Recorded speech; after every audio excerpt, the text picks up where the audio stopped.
Deuxième défaite de suite pour la Juventus de Turin et cette fois-ci c'est face à Udinese et en plus à domicile.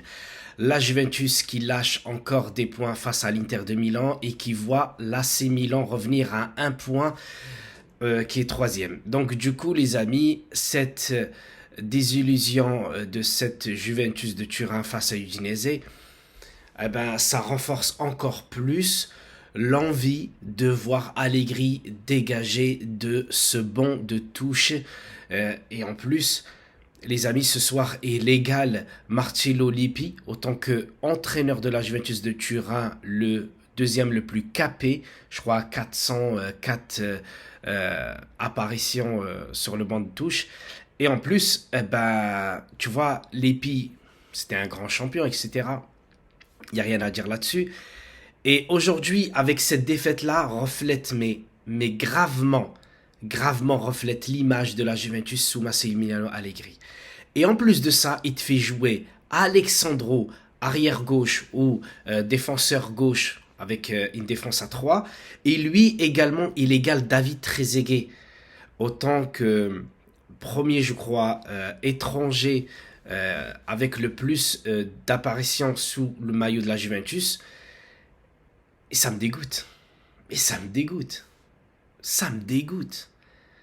Je veux bien me prendre un script de eFootball face à, je sais pas, un joueur avec une note d'équipe à 2500, alors que moi j'ai une note de 3100 si vous voulez. Parce que derrière, ça quoi, le match il dure quoi, 18 minutes, juste derrière tu te rattrapes. Voilà, des fois le script il est avec toi, mais au bout de 20 minutes tu te rattrapes derrière. Mais là, 90 minutes à regarder cette purge, ça va, moi j'étais là dans mon canapé. Mais ceux qui se déplacent au stade, ceux qui payent des abonnements pour regarder, ceux qui payent des maillots de foot, ceux qui passent leur temps à attendre que la Juventus joue, et toi tu vois cette purge. Rien à dire d'autre. Et juste avant match, généralement, tu as toujours le président de la Juventus ou le directeur sportif de la Juventus qui passe devant les micros. Et aujourd'hui, Giuntoli l'a encore posé la question. Alors, la saison prochaine, Allegri reste ou pas? Et lui, il dit tout simplement que si la Juventus joue la Ligue des Champions, évidemment qu'on va renforcer l'équipe. Surtout, on verra avec l'entraîneur s'il reste ou pas. Mais il ne dit pas qu'il ne reste pas. Il ne dit pas qu'il va partir. Mais il dit comme quoi il va préparer la saison avec lui. Mais ça montre clairement aujourd'hui que Giuntoli n'en peut plus de cet entraîneur-là.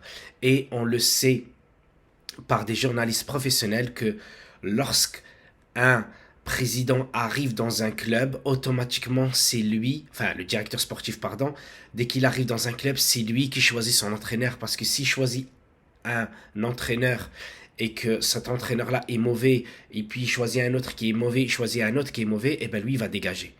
Voilà, un directeur sportif il ne peut pas être là et attendre que c'est le président qui choisit l'entraîneur et lui il est là à juste acheter des joueurs et dire ok ben en fait quand il sert à quoi?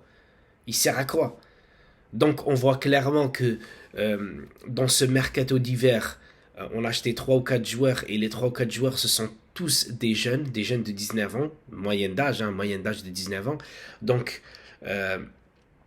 c'est l'avenir de la Juventus, mais on sait que Allegri c'est pas l'avenir de la Juventus. On le sait que lui il n'aime pas les joueurs jeunes. Et là encore une fois en conférence de presse tout à l'heure, je suis sûr et certain qu'il va sortir l'excuse. Ouais, mais vous savez, les jeunes ils progressent, etc. et tout. Mais non, tu fais sortir Chiesa, tu fais sortir Cambiaso, tes deux joueurs qui peuvent dribbler. Les joueurs adverses qui peuvent faire des décalages. On a vu que dans ce match-là, l'envie des 9 joueurs de la Juventus ou des 8 joueurs de champ, ils ont été bons. Les seuls qui ont été mauvais, pour moi, c'est Milik. Il ne sert à rien, ce n'est pas l'avenir. Même en second couteau, il ne sert à rien. Les deux seules fois où je l'ai vu face au but, c'était la première fois où il y a eu un centre, il a mis la tête, mais malheureusement, la tête, elle va directement sur le gardien. Donc du coup, le gardien, il avait juste à faire ça et puis la balle, elle saute. Le deuxième, c'est au premier poteau.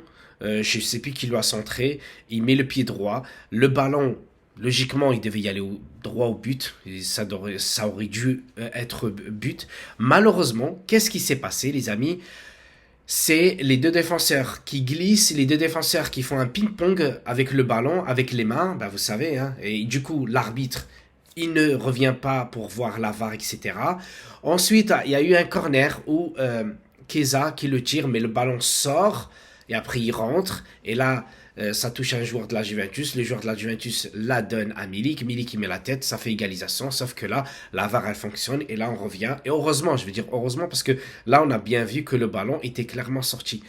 Mais moi je veux pas rester que sur ces faits de jeu, oui l'arbitre il a sifflé, l'arbitre il a pas sifflé, mais on a vu que dans ce match-là, la volonté des joueurs, elle était bonne.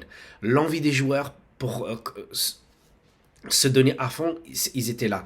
Bremer en défense, il a été monstrueux. Mais le but, c'est pas Alexandro le fautif. On se pose des questions. Et après, on cherche à égaliser. On n'arrive pas à égaliser, même avec toute cette volonté-là. Messi, ce n'est pas un génie seulement avec son pied gauche. C'est aussi un génie de la tête. Le mec, quand il dribble 2, 3, 4 joueurs, vous vous rappelez bien de ses buts. La plupart de ses buts, c'est plat du pied ou c'est jamais fort, mais c'est bien placé. Tu vois que le mec, il est bien avec soi-même. Tu vois, il n'arrive pas devant le but, il panique et puis le ballon, il le tire 10 mètres au-dessus. Et ben là, on voit que nos joueurs, ils sont complètement, je veux dire, à l'ouest. C'est-à-dire que ils n'ont pas de GPS dans la tête, ils sont là, Chiesa un moment à gauche, Chiesa un moment à droite, ils disent il rentre, il fait des dédoublements derrière lui, Alexandro qui est tout derrière, qui n'arrive même pas à les suivre. Mais, mais c'est pas ça une équipe. Mais c'est pas ça une équipe. On n'arrête pas de dire dans le foot, ça reste un jeu d'équipe. Eh ben montrez-nous que vous jouez une équipe. Face à l'Inter, on a été catastrophique. Parce que l'Inter, voilà, ils sont rodés, etc. et tout, mais on s'est pris qu'un seul but à Meazza. Là, on arrive à domicile, on essaye de donner l'envie de jouer, je crois on a eu 70% de possession, mais derrière, on est stérile. Ça sert à rien de faire tourner le ballon. Et en plus, l'équipe de Udinese, ils ont défendu dans l'axe et sur la largeur. Et là, Juventus, qu'est-ce qu'elle fait? Elle coulisse qu'avec les 3 défenseurs. Un coup, je donne à lui, un coup, je donne à lui. Un coup, Chiesa, il dit, tiens, je vais y aller chercher le ballon. Il revient au point central et il récupère le ballon, au rang central, pardon. Il récupère le ballon et après, il essaye de faire une passe. Après, il essaye de rentrer. Après, il essaye d'y aller sur son côté gauche. Ça ne sert à rien de faire ça. Tout le monde, je pense que tout le monde, vous avez pu regarder, même si vous n'avez pas regardé le match, mais vous avez pu regarder au moins les highlights, ou je ne sais pas comment ça se dit, le résumé du match entre le Bayer Leverkusen et le Bayern Munich. Regardez ce qu'a réussi à faire Xavi Alonso juste avec cette équipe de Leverkusen. Ce n'est pas la meilleure équipe d'Allemagne, loin de là, mais en termes de l'envie, en termes de positionnement des joueurs et de savoir-faire quand il faut accélérer les passes, quand il faut ralentir, quand il faut faire tourner, quand il faut faire sortir l'adversaire, quand il faut faire de longs ballons vers les joueurs les latéraux quand ils montent. C'est magnifique. Nous, quand on sait vraiment pas quoi faire, on revient avec le défenseur, Bremer, on revient avec Gatti, on revient avec le gardien, on revient avec Alexandro. Combien de fois vous avez vu Alexandro la saison dernière trébucher alors que c'était le dernier défenseur? Plein de fois. Donc, à quoi bon, les amis? À quoi bon continuer à regarder les matchs de la Juventus si ce n'est qu'à la fin, la Juventus ne donne même pas satisfaction à leurs fans, enfin à ses fans. Donc sur ce les amis, j'espère que j'ai tout dit ou presque, je vous embrasse tous, j'espère que cette vidéo arrivera très vite parce que voilà, j'ai pas encore placé la fibre. Allez, ciao ciao.